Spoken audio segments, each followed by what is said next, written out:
Hey there everybody, Sage Popham here, and I wanted to do something a little special, a little bit different for this month's issue. You know, this time of year, coming around the end of this year and coming into a new year, I always find that myself and a lot of other people I know tend to engage in a lot of kind of internal reflection. Obviously, we're moving into the winter time. It's an incredible time to kind of go inward. You know, the sun's not out quite as much. It's a lot darker.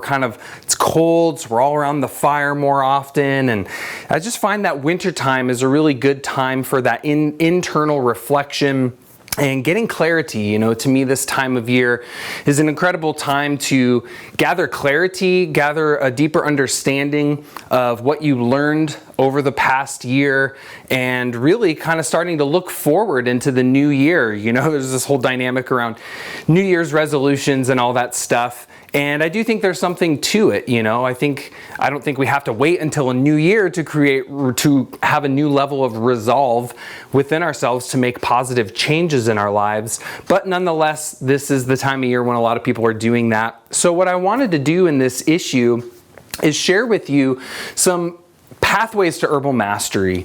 You know, if there's one thing that I can say that is critically important for you to become an incredibly effective and efficient and just good practitioner, how to be a great herbalist, it's good to have a strategy, right? It's good to have an approach. It's good to kind of take a step back and look at your plant path. You know, look at where you've been on your plant path, how much you've learned, how much you've grown as an herbalist, what new skills, new strategies, new principles you've learned over this past year, especially here with me in Materia Medica Monthly, but in general, just looking at your plant path and kind of taking a look at what you've learned and how you've grown, and taking that time to give yourself a pat on the back, right, for good work done and for those steps that you've made on your path. And then taking a look at where you are, you know, taking a look at where you are right now and getting that new perspective, right? It's all about perspective and seeing where you've been, where you are, and taking that step back so that your next few steps forward can be in the right direction, so that you're moving things forward, right? That whatever your vision is, whatever your calling is, however it is that you want to be working with plants and putting what you're learning into action, it's really good to kind of take a look forward, right? And see, like, okay, if I continue doing things the way I've been doing, where is that going to take me? And is that taking me where I want to go? And that's what this issue is all about, is giving you what I see as some really good strategies to help move you forward on your plant path towards where you want to go, so that you can ultimately reach a state of mastery. And obviously mastery, it's kind of a strong word, right? I don't ever really consider myself a master, because there's so much to learn. You know, I think herbalism is one of those things where the more you learn, the more you realize you don't know. And I think that's a good way to be. It keeps us humble, keeps us close to the earth, and it keeps us continually open to learn more about our plants that we work with and the healing practice that is herbal medicine. And you know, I was thinking earlier about, when I was putting this class together, I was thinking about a class that I saw Paul Bergner give one year at an herb conference. And he had a really great title for that class, and it was called How to Become a Master Herbalist in 30 Years or More. And I really loved that title. And really what he spoke to was kind of some of the things I'm going to share with you today. I've got kind of my own take, some of my own perspectives on it, but really, like, what are the things that you need to set up in your daily life for consistent study and consistent learning and consistent growth? Because, you know, herbal medicine is one of those things that, you know, it's kind of hard to just dabble in it, right? That if you really want to do this, it's good to have discipline. And in that regard, I want to share with you some of the discipline practices that you can incorporate into your daily life, into a rhythm, and that will really, really accelerate your learning and that taking those next steps on your path. And you know, I've got a mentor, teacher who says, he's from Montana, and he says, yeah, there's a saying in Montana where they say, The best time to have the map is before you go into the woods. And I love that saying, and I think it has a lot of application. I think it's a great metaphor for life as a whole.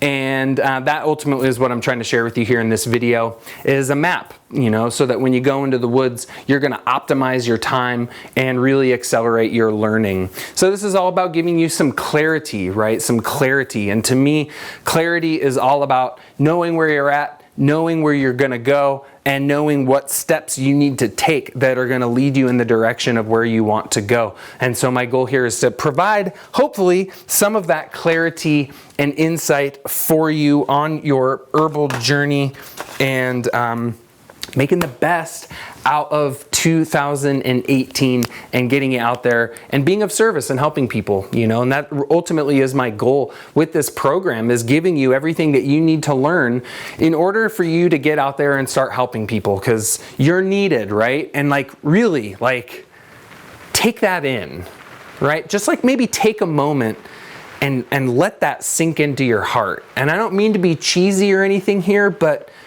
for real, you are needed. Mother Earth needs you.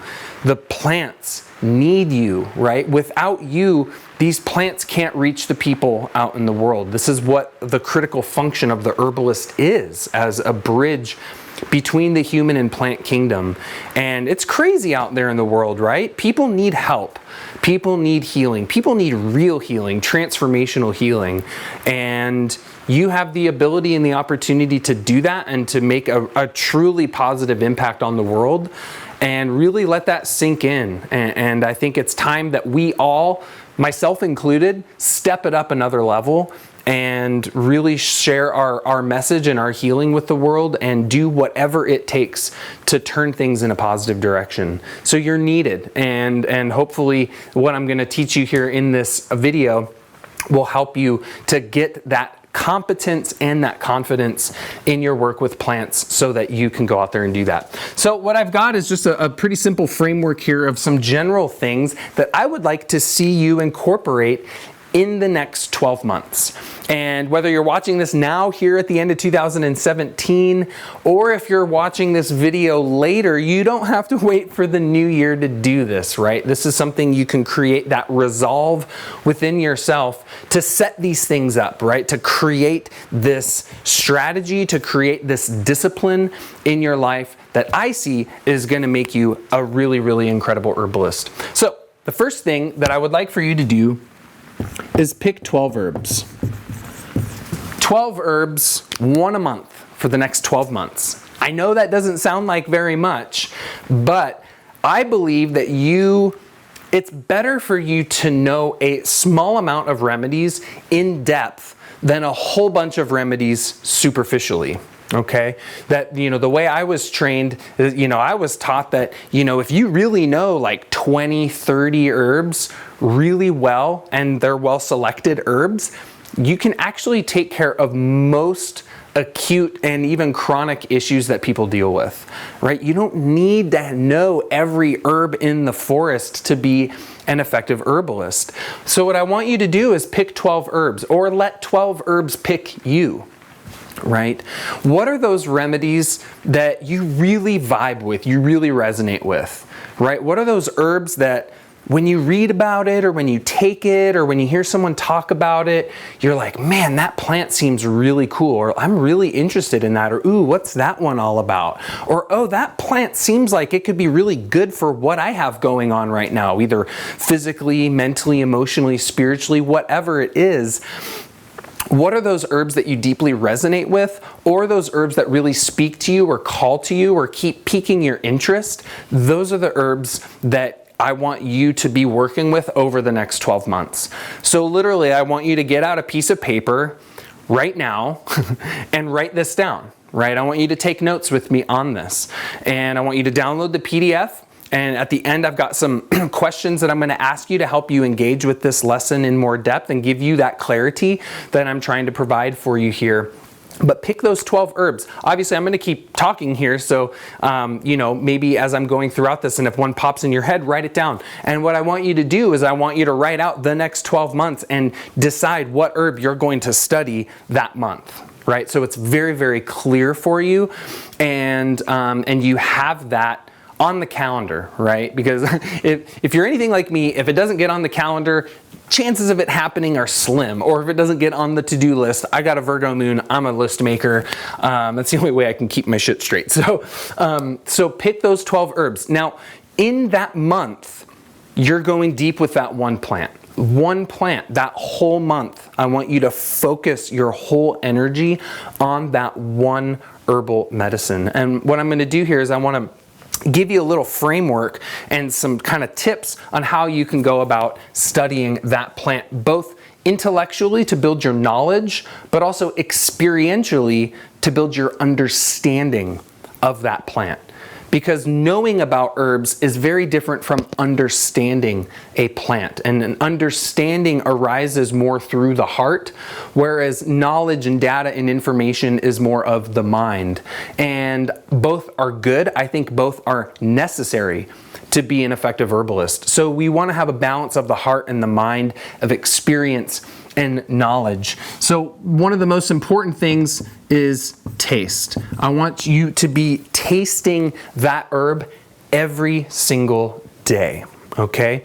Now, the way that I think is a really good practice to set up tasting herbs is to kind of do a meditation with it, right? To do tasting exercise, right? And what I like to suggest people to do is maybe in your house or somewhere in your room or whatever your situation is, create some sort of altar or sacred space, or maybe you have things that are sacred to you. Maybe you have a crystal, or maybe you have an altar cloth, or maybe you have pictures of your family or spiritual deities that you are connected to, whatever it is for you.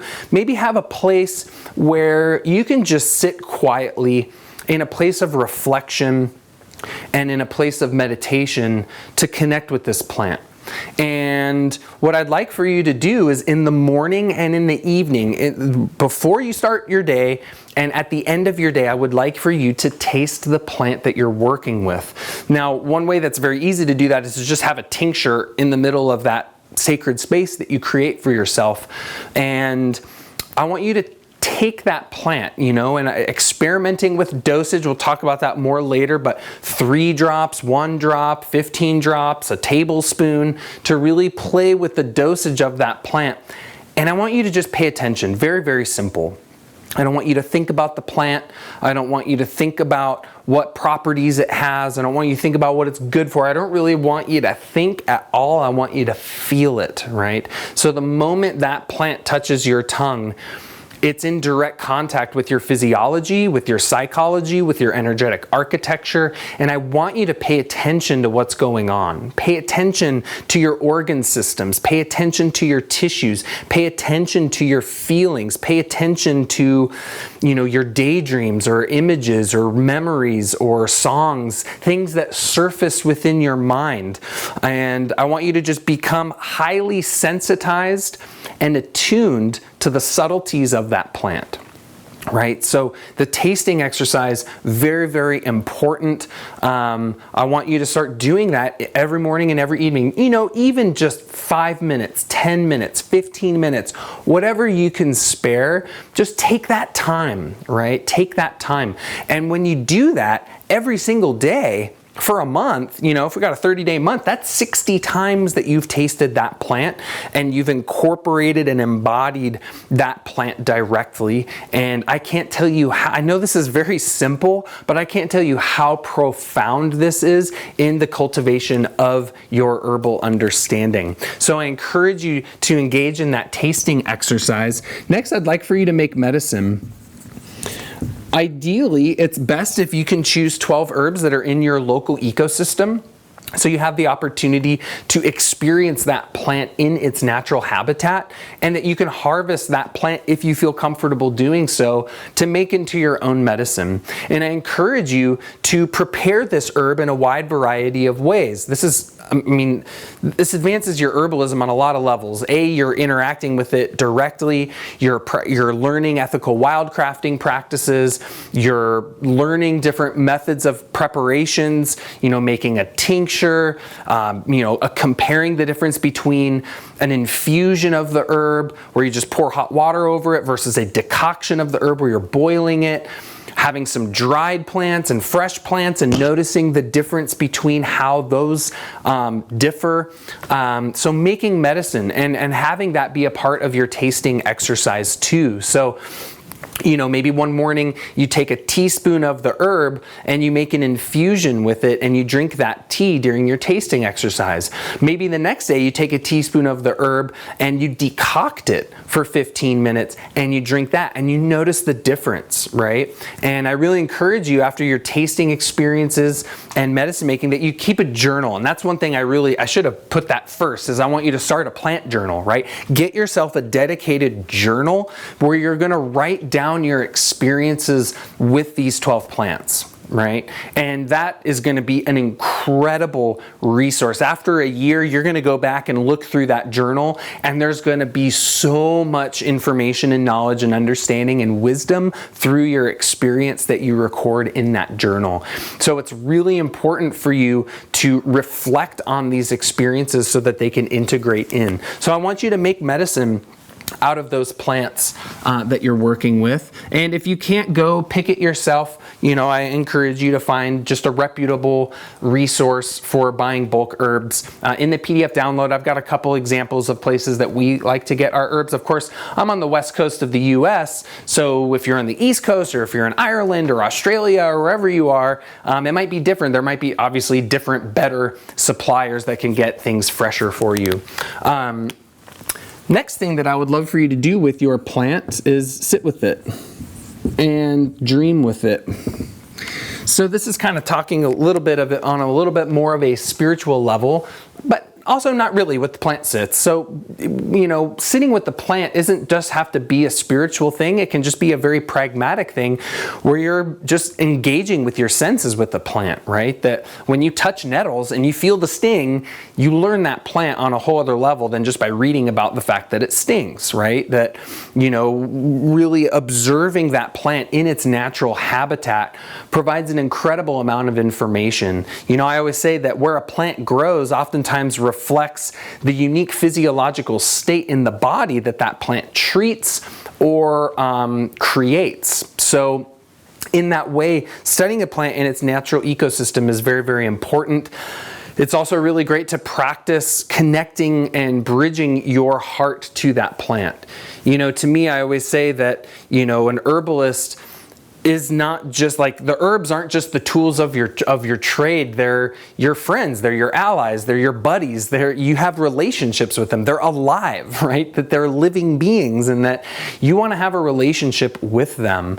And this is one of the best ways to do it, is to go and just sit with the plant. I always say at least for an hour, ideally, to sit and really practice that new mode of perception where you are perceiving the plant from your heart and not from your linear mind, because nature is non-linear. Nature is not composed of Euclidean geometry that we all learn in school that our world is composed of. Nature is fractal in nature.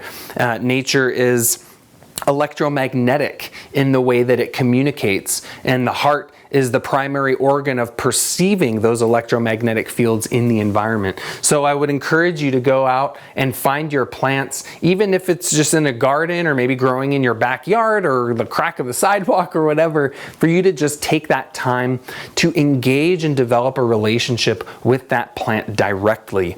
Dreaming with the plants too is a really cool practice where you can take the plant, put a little bit of it under your pillow, and before you go to bed, you take your herb, you do your sit and your tasting, and it's very important that you set that intention to dream with the plant at night and that to remember your dreams. Dream work is something that I used to do a lot in my early 20s and became a very primary focus for me for my spiritual development. And I incorporated plants into that dream work a lot, and it was pretty incredible the results that I would get by consciously dreaming with plants. But it's critically important that you talk to the plant, right? And pray to the plant and make offerings to the plant and create that intention and open up your heart and your dreaming mind to receive the intelligence of the plant.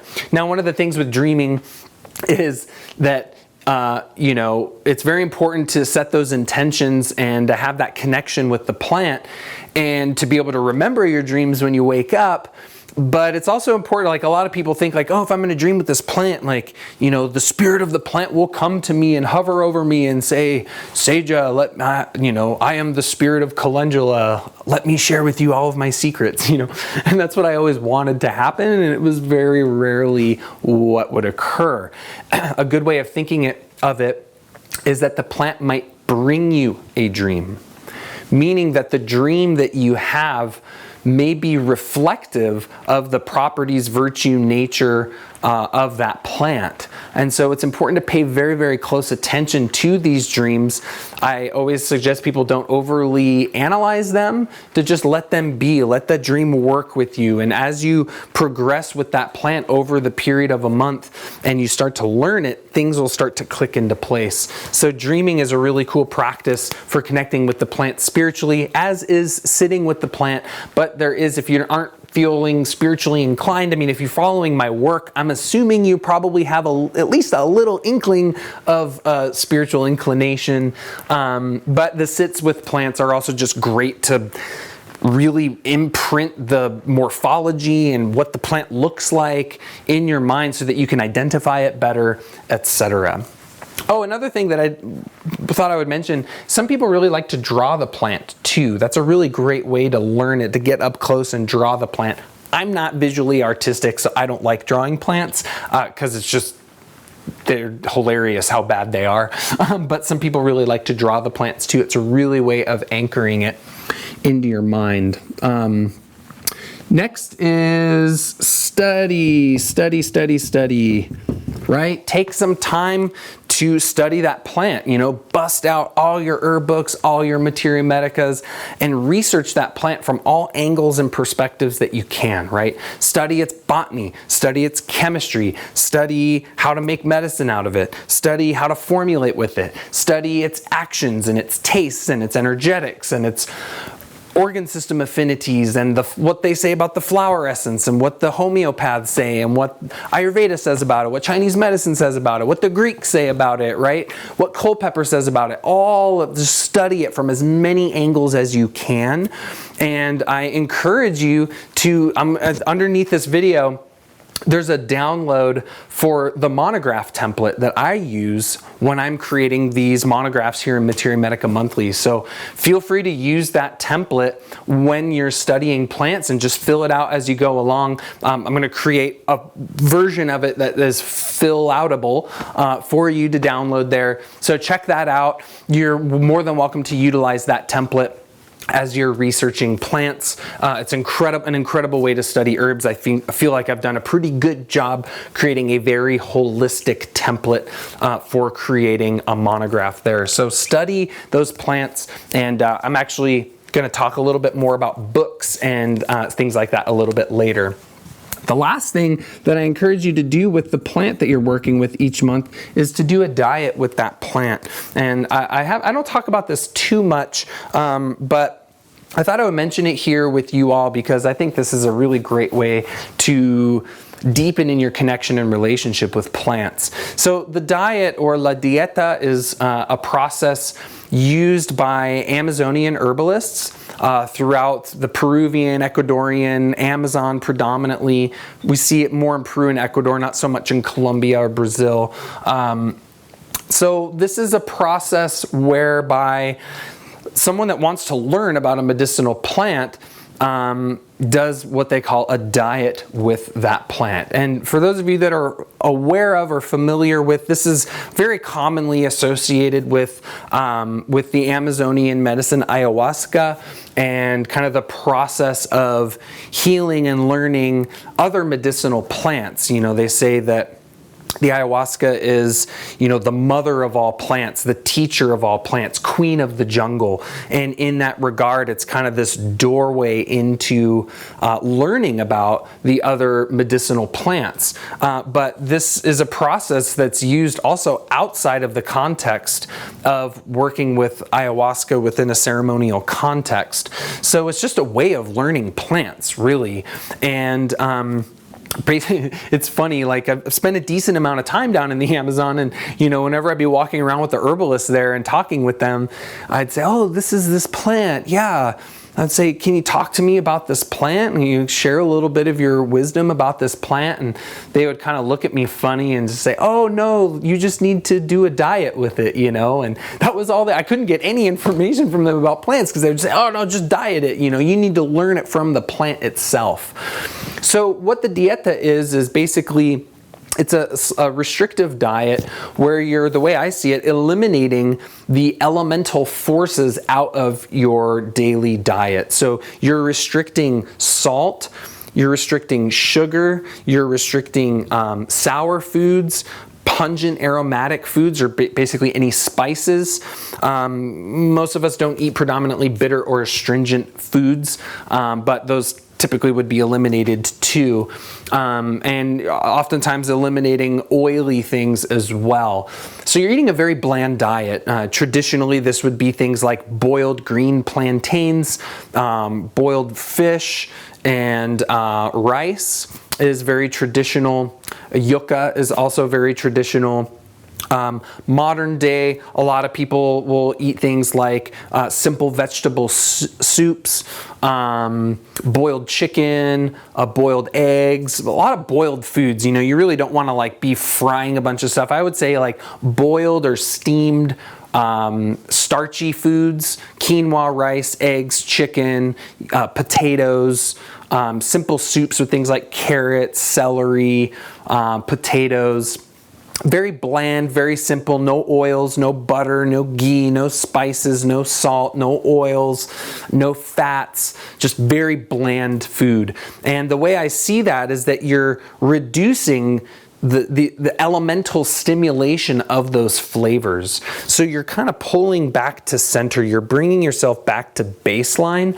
And what the diet does is it sensitizes you, right? It makes you very, very sensitive so that when you're tasting your plant, you're much more aware and attuned to your body, how that plant's affecting you physiologically, as well as kind of lightening your spirit, they say, so that when you sit with the plant, you can dream with the plant and kind of opening yourself up to having a place of communion with the consciousness of that plant. So I encourage you, maybe during the month of working with this plant, maybe take a week to just simplify your diet, simplify your foods, and to make that time, the way I see it too is you're making an offering to that plant. You're making a sacrifice.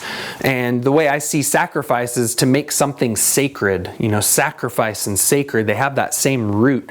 And so you're making this offering, this sacrifice to this plant of yummy food, basically, right? You're eating very kind of boring, plain food, but it's also a very healing diet, right? It's very simple foods, and it really returns your physiological, psychological baseline, enhances your sensitivity, and enables you to deepen in your connection to the spiritual intelligence of that plant.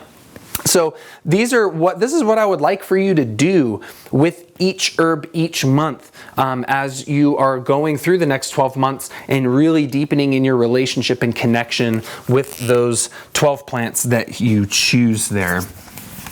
Okay, so that's step number 1, which had a bunch of sub-steps to it. Oops. Next thing is sit spot. And this kind of goes alongside with plant sits, but on a bigger level, what I'd like for you to do is find a place in nature to sit. And I always say that the herbalist is first and foremost and forever a student of nature and life, because healing is life. Right? As an herbalist, you're working with the life of the plants, you're working with the life of a person, the life of an organ system, the life of a tissue, the life of their mind, the life of their heart, the life of their soul. And everything, according to alchemy, in many traditions across the world, they say that the human being is just a microcosm of life, right? That we contain all of life within us. And so if we want to understand how to heal someone, we have to understand life. And life is happening out there in the wildness of the world. And so it's important for us as herbalists to stay connected to that life, to stay connected to nature, and to cultivate the ability to learn directly from nature, to extract meaning from the heart of the world. And having a place that you go to on a consistent basis to sit and observe nature is a critically important practice. And this is beyond sitting with the plants. This is becoming aware of, the flow of water through that space, the transformations within the plant cycles in that place, where the sun moves, what kind of birds are coming to that area, what types of animals come to that area, right? This is a way of tuning yourself in to that cycle and pattern of life and learning to see its reflection within yourself. This is about cultivating an ecological physiology, an ecological psychology, right? A natural way of perceiving people and plants through life. And so having that sit spot, I encourage you to ideally, at the very least, visit your sit spot once a week. Ideally more if you can. Daily is a preferable practice. And this doesn't have to be way up in the mountains and you got to drive an hour or two to get there. Actually, it's probably ideal not to have it be really far away so that you can get there easily and it's accessible and it's convenient for you. This can be your backyard, it can be your front yard, it could be the local park, it could be a trailhead somewhere nearby, it can be going down to the beach, it could be whatever, anywhere you can find nature. Even if you're living in the middle of the city, you can still find a place in nature, right? I am yet to go to a city that doesn't have some sort of park, some sort of natural place, an arboretum, a botanical sanctuary, some sort of garden or something where you can go and be in nature. So I really encourage that to become that student of life and to really set that up as a disciplined practice to sit and observe nature. We're not trying to figure anything out here, right? We're not trying to figure anything out. This is not a mental exercise. This is an exercise of the senses. This is an exercise of the heart. This is an exercise to tune you into the natural order of things so that you can start to understand that order and the way its patterns are reflected within people and plants. So I really encourage you to find a place in the natural world to sit and to be. And man, this is not just about you being a good herbalist. This is about being human, right? That we are a part of nature, right? And a lot of human beings have this illusion that we're not. And it's that separation or that illusion of separation that I think is giving us a lot of problems, right? So this is therapeutic, right? This is therapeutic for you. This is your psychotherapist, right? This is your church. This is your school, right? This is your hospital, right? Nature. Return to nature. It's going to heal you. It's going to teach you. It's going to open up your heart. It's going to open up your mind. It's going to expand your senses. It's going to give you a very special gift, right? That only can be directly received from the natural world. I can't give it to you. No spiritual teacher can give it to you. Only the intelligence of nature can give it to you. And to me, that is the ultimate teacher and spiritual leader. Nature is our leader. Nature is our lamp. And it's our duty and work to follow that light of nature and that intelligence in all that we do. But the only way you're going to do that is if you get out there and be in the earth again. Okay? So next thing I'd love for you to do is start to ID local plants.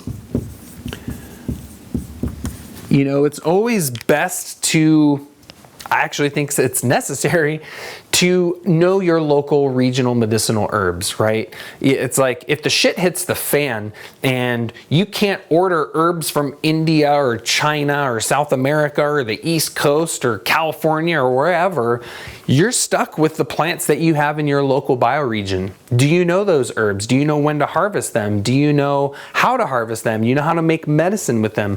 Do you know how to administer and prepare and dose them? Do you know how to ID them? So learn at least 10 of your local medicinal plants. Ideally, choose your 12 herbs that are local. If you don't know your local medicinal plants, this is really, really important.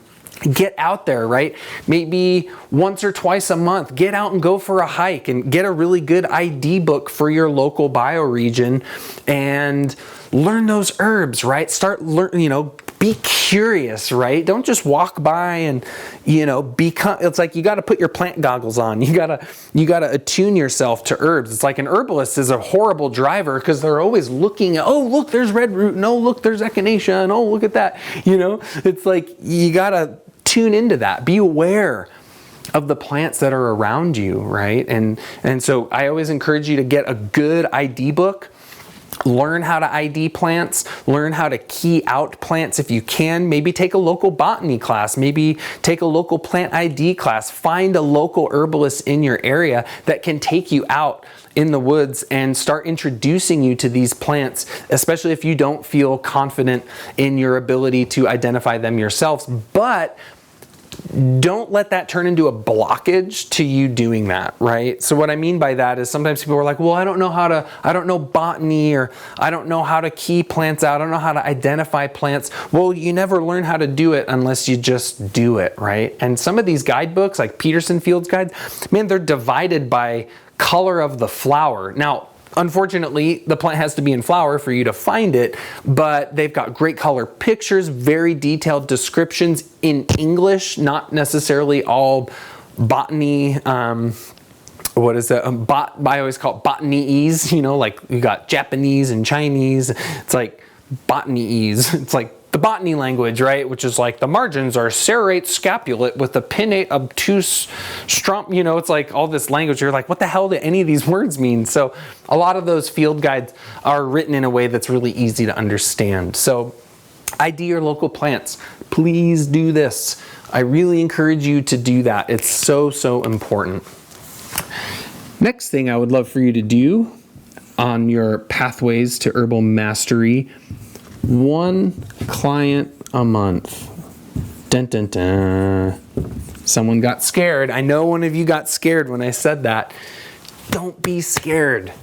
If you want to be helping people with plants, and I just want to preface this actually, that if you're not called to be a practitioner, if you don't want to be healing people, don't worry about this one, right? Maybe you're called to wildcraft, or maybe you're called to make medicine, or maybe you're called just to use herbs for your own self. Totally fine, right? That's totally fine.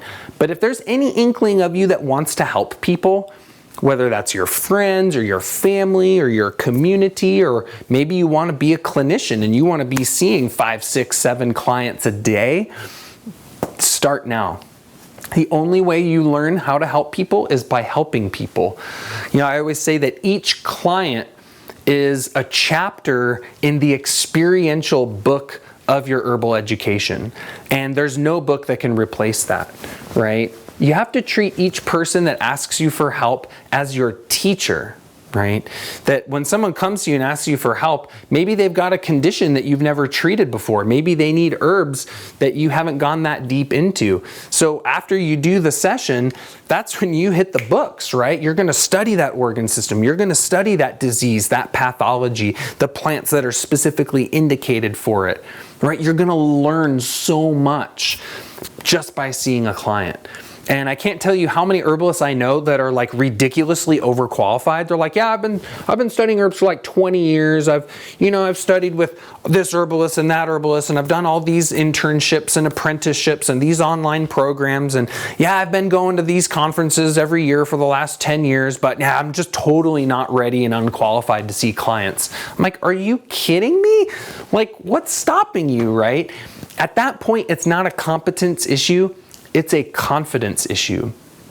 And the only way to cultivate confidence in your ability to help people is by helping people. You just gotta bust through that blockage and that barrier and just start doing it, right? And guess what? You're gonna make mistakes. Guess what? You're gonna give an herb to someone or a formula to someone and it's not gonna work, right?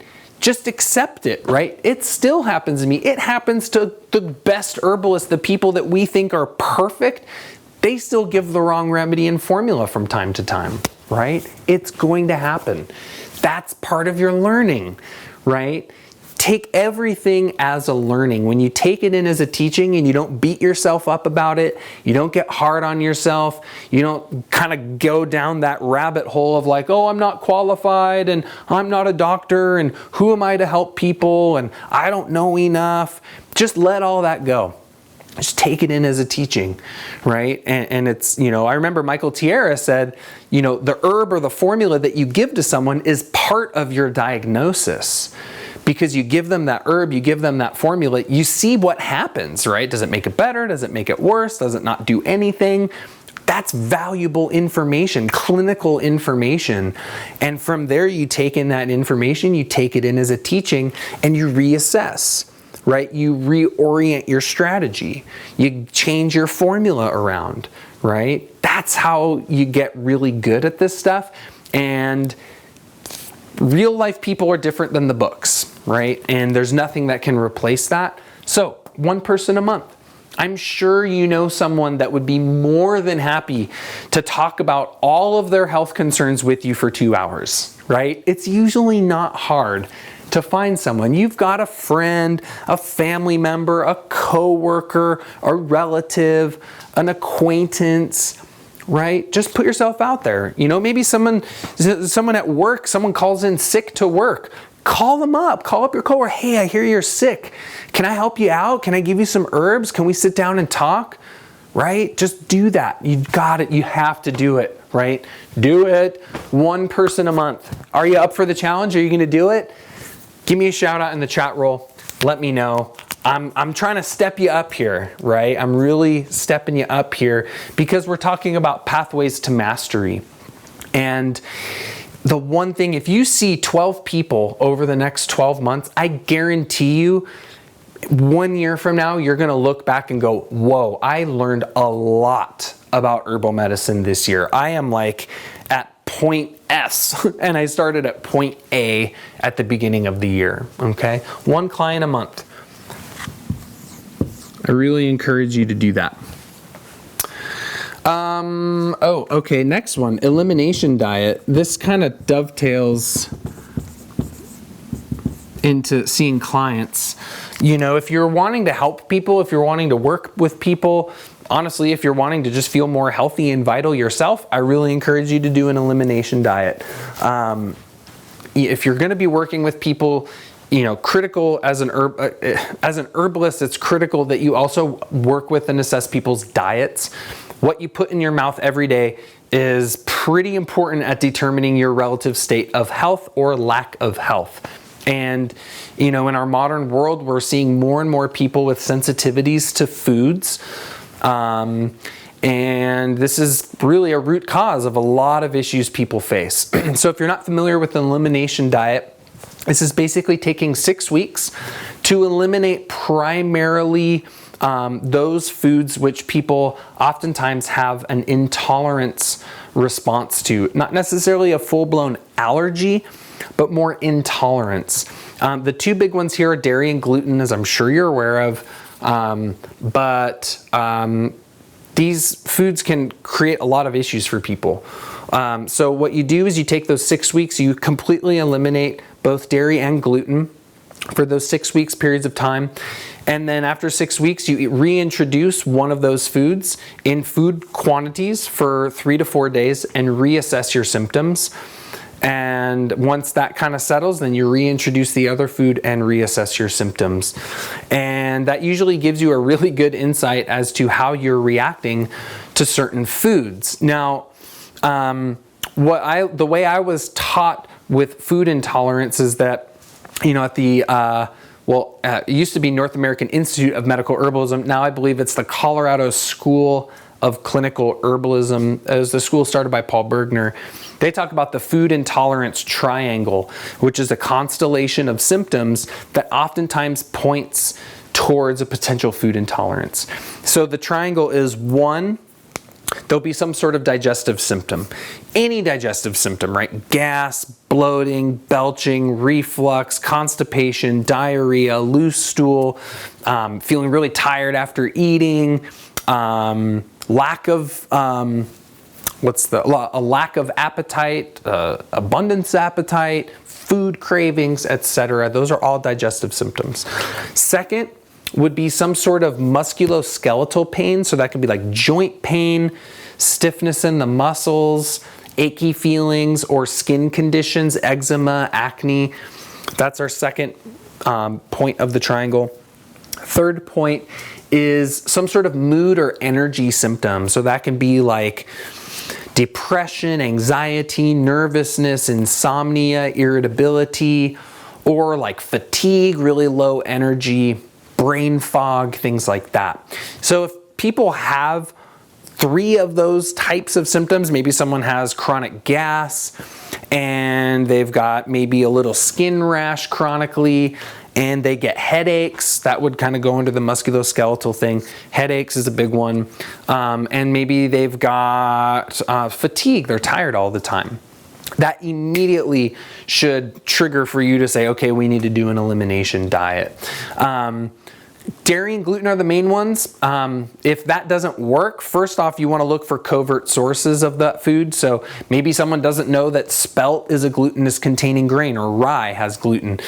Maybe they don't realize that casein, maybe they're using some sort of food product, and it has casein in it, and they see it in the ingredients list, but they don't know casein is a milk product, right?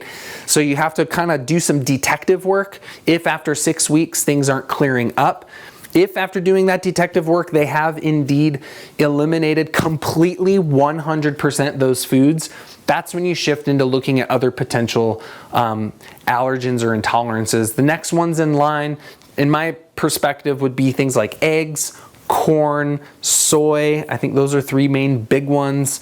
Other things are more full-blown allergies, like some people have like nightshade allergies or nut allergies, shellfish allergies. That's usually like when people eat that, their like throat is closing, or they get like immediate like flushed sensation or tingling on the tongue. Usually people are pretty aware of those. Here we're looking at things that are maybe a little bit more subtle or more chronic. But you can't expect someone to go through an elimination diet if you haven't done it yourself. So I encourage you to do that. A really good resource actually is the website nourishingmeals.com. That was a fellow student of mine from Bastyr. She and her husband have a really great blog, awesome recipes, and they've got a really good blog post on elimination diet, some really good info on there. So check that out. I encourage you, do a 6-week elimination diet. I'm challenging you. Like I said, I'm trying to step you up here because I want you to experience the importance of food and diet and incorporating that into your practice of herbal medicine. Herbalism without dietary dynamics to it is lacking some of the most important pieces of how you can really help to heal people. Because if someone has that constellation of symptoms and you're giving them all the right herbs, things are never going to clear up, because it's what they're putting in their mouth every day is creating the problem. So I encourage you to do the 6-week elimination diet challenge. I'd love to hear about your results below. 6, expand your library.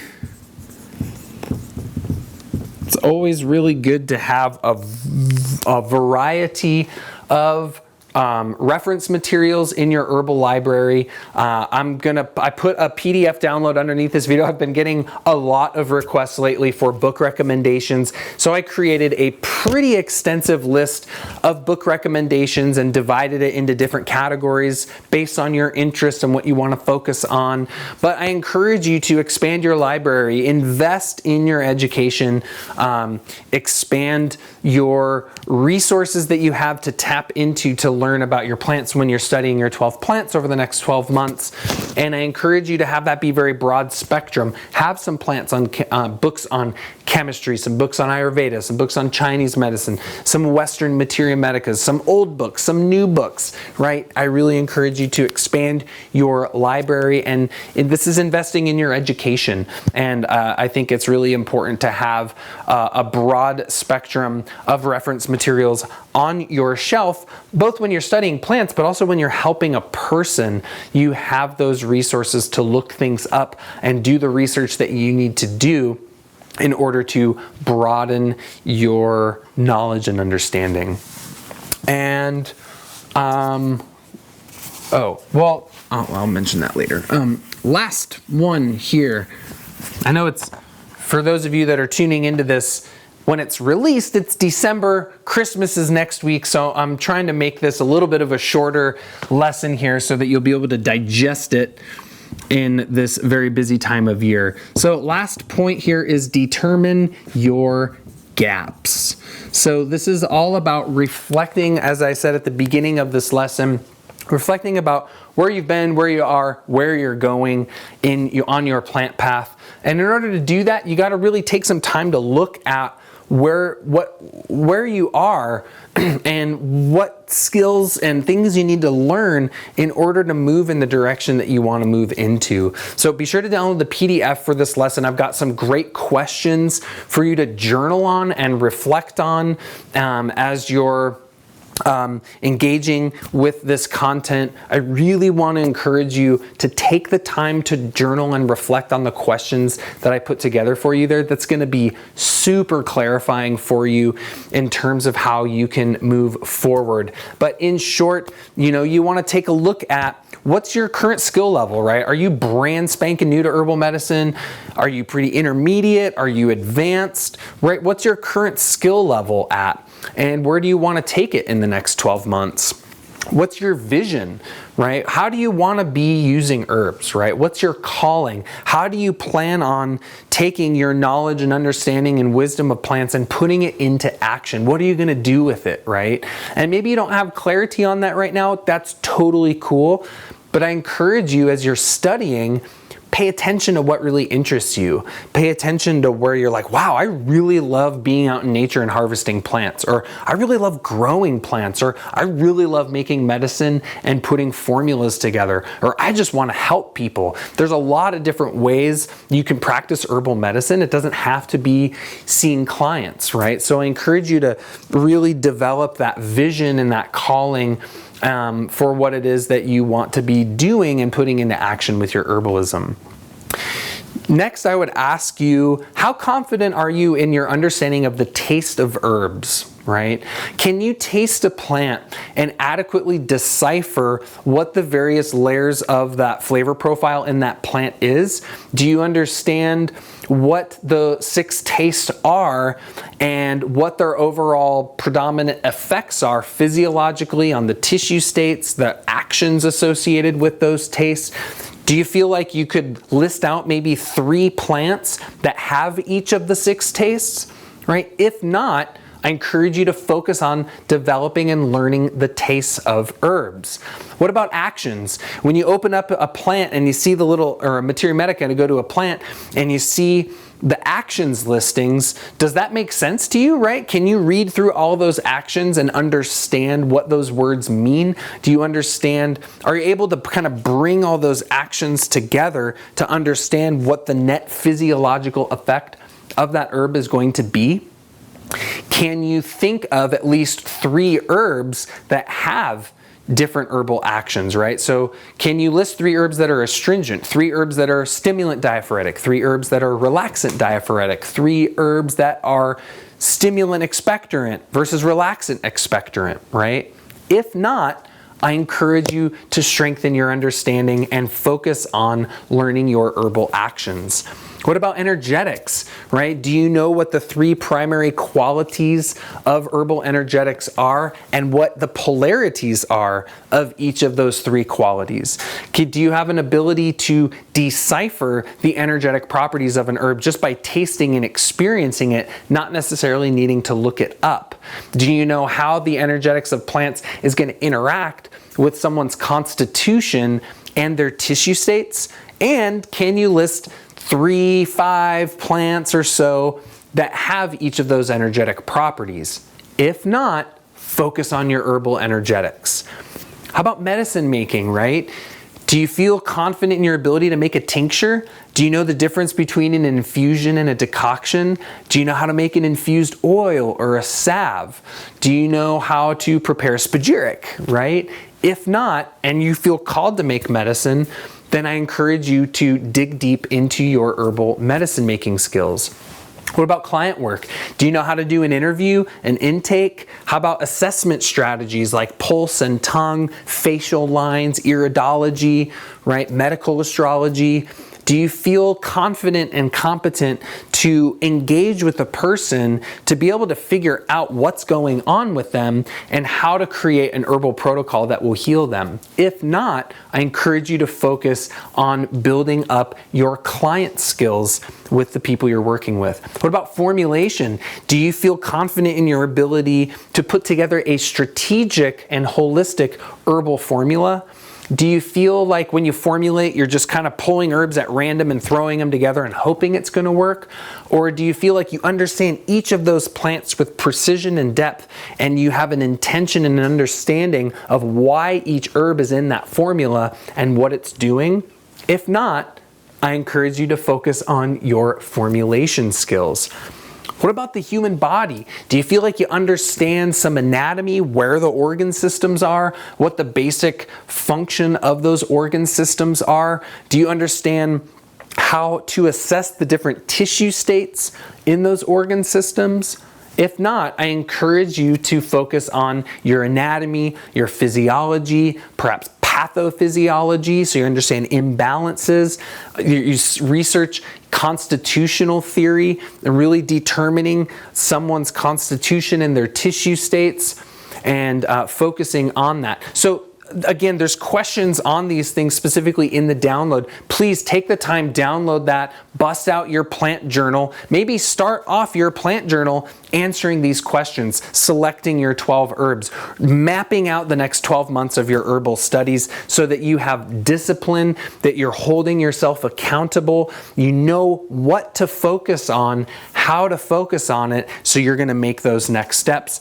And as you go through that self-analysis and determining your gaps, maybe each month as you're studying that plant, maybe, okay, this is taste month. I'm going to take 2 tastes a week and I'm going to focus and learn those tastes. Okay, next month, these are the actions I don't feel clear on. I'm going to focus on those actions. Okay, next month, energetics, right? So you're really focusing on these different areas of herbal medicine and building up your knowledge and experience of them. And for those of you watching this when it comes out, I hope you have a really blessed holiday here, time with friends and family, and that your heart and your mind is rejuvenated, that you're exiting this year in a really good way, getting that clarity and insight and visioning forward into 2018. And like I was saying before, you know, how can you step it up? How can you step it up in your life? How can you step it up for your heart, for your mind, for your spirit, for your calling, for your vision, your health, your vitality, your understanding of plant medicine, your contribution to making this world a better place? How can you step it up? What's holding you back? How are you holding yourself back? How can you rearrange your mind? How can you open and strengthen your heart? How can you move things forward to make this world a better place? It's time, right? It's time now. Like, we gotta do this. We gotta work together. We gotta be sharing the healing power of these plants and believe in it, right? That, to me, as an herbalist, a lot of what I'm sharing with you here is giving you experience and knowledge and understanding, really not just so that you're more competent and confident as an herbalist, but so that you believe in the power of the plants. right? That you have to believe in it. And there's a lot of people I meet that they're like, yeah, I'm totally into herbs. But there's like a part of them that doesn't really believe in it, right? They don't really fully like give themselves to the plants. There's like a part of them that's like a little unsure. So I encourage you, cultivate that belief, that faith in the power of these medicines to heal us on every level that we need: body, mind, heart, soul. And that you have the opportunity right now to make an incredible contribution to make this world a better place through the practice of transformational medicine. And that ultimately is my vision and my calling through the School of Evolutionary Herbalism. And again, thank you so much for being a part of it. I'm very honored that you're here with me, and I hope you'll stick with me in Materia Medica Monthly as we move forward into the new year. I've got some really cool ideas of ways that we're going to continue to expand and develop and refine the material in this program. So please post me a comment below. Let me know what of one of these points really hit you. Like I want to hear your commitment.